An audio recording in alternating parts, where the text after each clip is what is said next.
जय जोहार, जय आदिवासी। स्टेज पे कांग्रेस पार्टी के वरिष्ठ नेता, हमारे प्यारे कार्यकर्ता, आदिवासी भाइयों और बहनों, आप सबका यहां बहुत बहुत स्वागत, नमस्कार। कैसे हैं आप?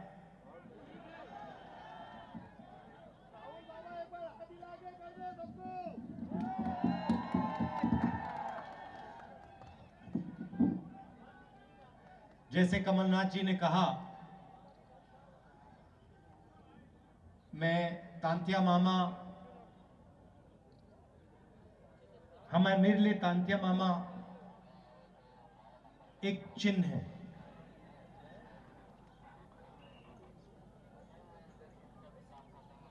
एक सोच है। एक व्यक्ति जरूर थे, मगर वो एक चिन्ह और एक सोच और एक विचारधारा भी थे। और उनकी विचारधारा के कारण, उनकी सोच के कारण मैं आज यहां आया हूं।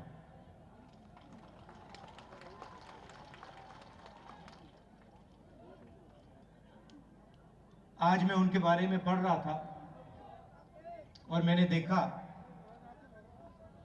कि वो 26 जनवरी को पैदा हुए थे और वही दिन है जब हमारा देश पैदा हुआ। गणतंत्र दिवस का दिन तांत्या मामा का जन्मदिन था। तो इसमें भी एक मैसेज है।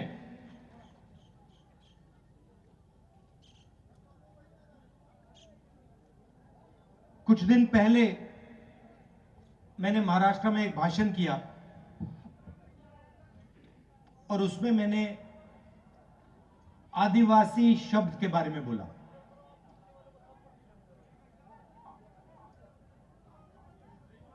सही बोला?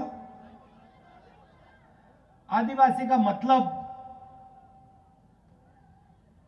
जो हिंदुस्तान में सबसे पहले रहते थे। मतलब जब इस देश में कोई और नहीं था, तब भी आप लोग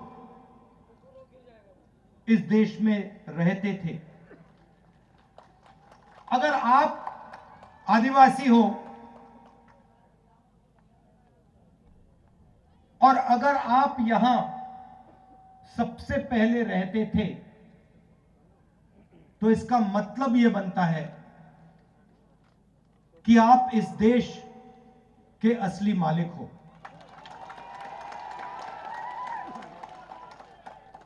सही बात? ये जो शब्द होते हैं, ये बहुत चीजें छुपाते हैं, बहुत चीजें ये दिखा भी सकते हैं। जैसे आप तांत्या मामा के बारे में सोचें तो आपके दिमाग में कौन से शब्द आते हैं? बताइए, कौन सा शब्द आता है सबसे पहले जब आप तांत्या मामा के बारे में सोचते हो? आदिवासी आता है, संघर्ष आता है, निडरता आता है, क्रांतिकारी आता है, ये शब्द आते हैं। और जब वो अंग्रेजों के सामने फांसी पे चढ़ रहे थे, तो आपको क्या लगता है, उनके दिल में डर था या नहीं? सवाल नहीं उठता। उनके दिल में डर नहीं था। क्यों नहीं था? उसका कारण क्या था? उनके दिल में आम आदमी चढ़ता है, फांसी के सामने खड़ा हो जाता है, डर जाता है? नहीं। मगर जो आपके तांत्या मामा थे, जब वो चढ़े फांसी पे, उनके दिल में डर क्यों नहीं था? क्योंकि उनके डर को, जो उनके दिल में आपके लिए प्यार था, उसने मिटा दिया था। तो जब हम उनके बारे में सोचते हैं, हमारे दिमाग में ये शब्द आते हैं, निडर, संघर्ष, मोहब्बत, ये शब्द आते हैं। कुछ दिन पहले मैंने प्रधानमंत्री का एक भाषण सुना और उसमें उन्होंने एक नया शब्द प्रयोग किया, वनवासी। अब यह शब्द, इसके पीछे एक दूसरी सोच है। आदिवासी के पीछे सोच है कि ये देश के पहले मालिक आप हो। इसका मतलब, अगर आप पहले मालिक हो तो आपकी जमीन पर, जंगल पर, जल पर आपका हक होना चाहिए। मगर वहां रुकना नहीं। आप असली मालिक हो तो आपको और आपके बच्चों को अधिकार मिलने चाहिए। आपको, अगर आपका बच्चा इंजीनियर बनने का सपना देखे, सरकार को आपकी पूरी मदद करनी चाहिए। अगर आप में से कोई डॉक्टर बनना चाहे, आपकी बेटी डॉक्टर बनना चाहे, उसकी पूरी मदद होनी चाहिए। क्यों? क्योंकि आप असली मालिक हो, आप पहले मालिक हो। तो सबसे पहला आपका काम होना चाहिए। मतलब जंगल तो आपका है, मगर जंगल के बाहर भी आपको अधिकार मिलना चाहिए। और जब बीजेपी की सरकारें स्कूल और कॉलेज को प्राइवेटाइज कर देती है, उद्योगपतियों के हवाले कर देती है, या अस्पतालों को उद्योगपतियों के हवाले कर देती है, तो आपके बच्चे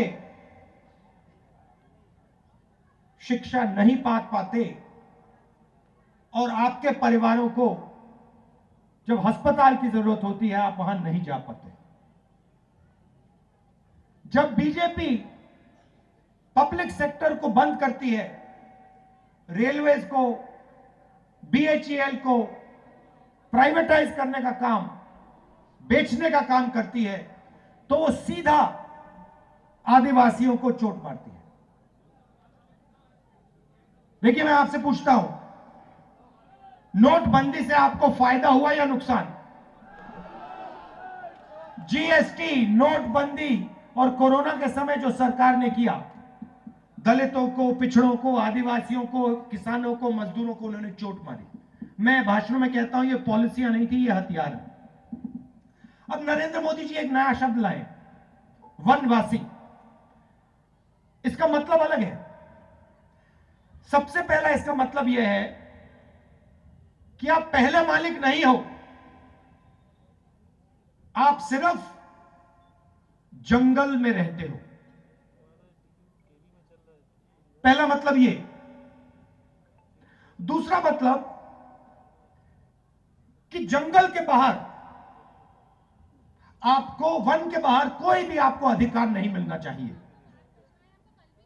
और तीसरा मतलब जो आपको दिख रहा है,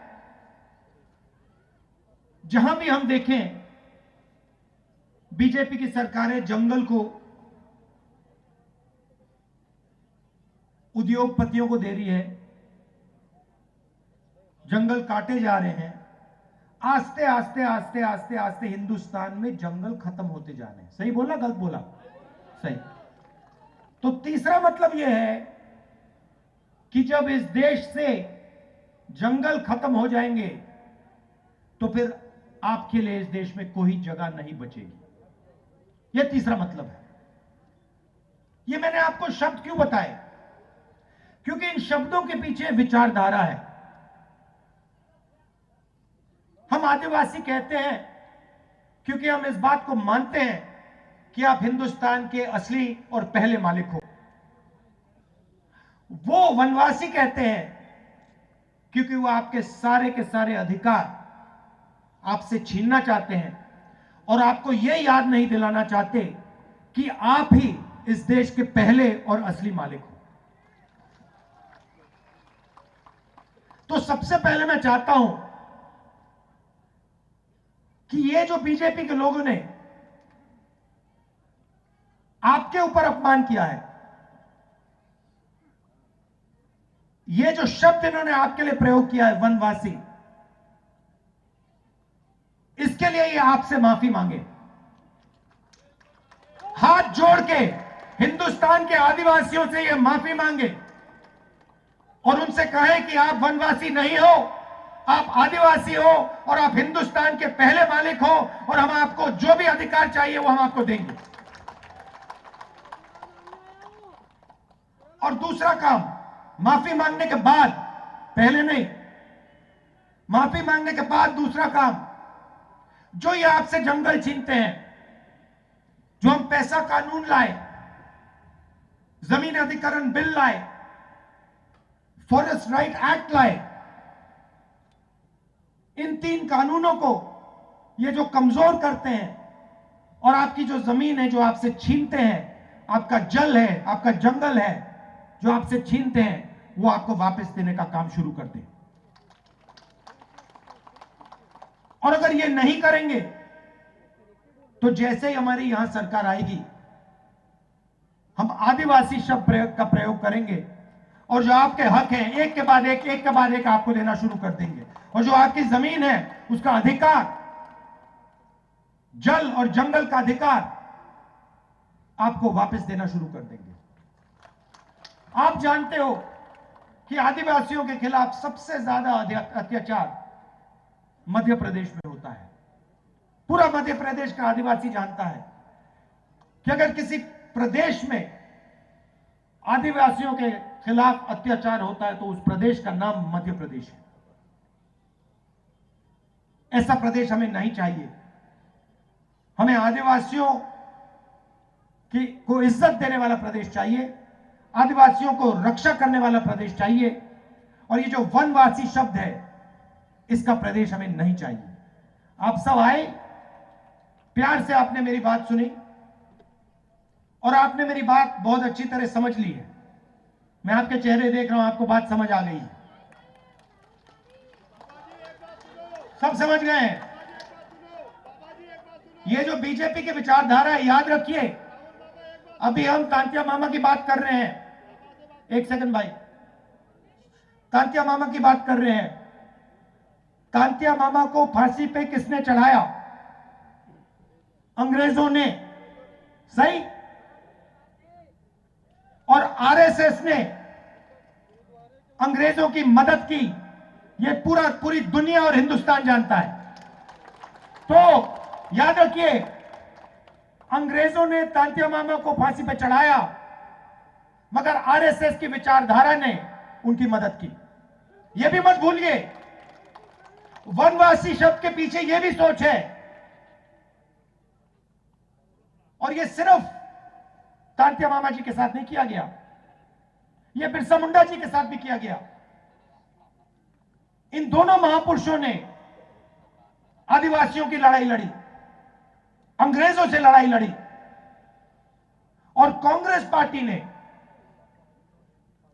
हिंदुस्तान से अंग्रेजों को भगाया। और जब हम अंग्रेजों से लड़ाई लड़ रहे थे, जिन्होंने आपके महापुरुषों को फांसी पर लटकाया, तब आरएसएस अंग्रेजों के साथ खड़ी थी। ये पूरी दुनिया जानती है। और ये याद रखिए, ये जो वनवासी शब्द है, ये आपको खत्म करने का शब्द है। और आदिवासी शब्द जो है, ये आपको हक दिलवाने का और ये आपको हिंदुस्तान के असली मालिक बनाने का शब्द है। बहुत बहुत धन्यवाद। जय हिंद, नमस्कार।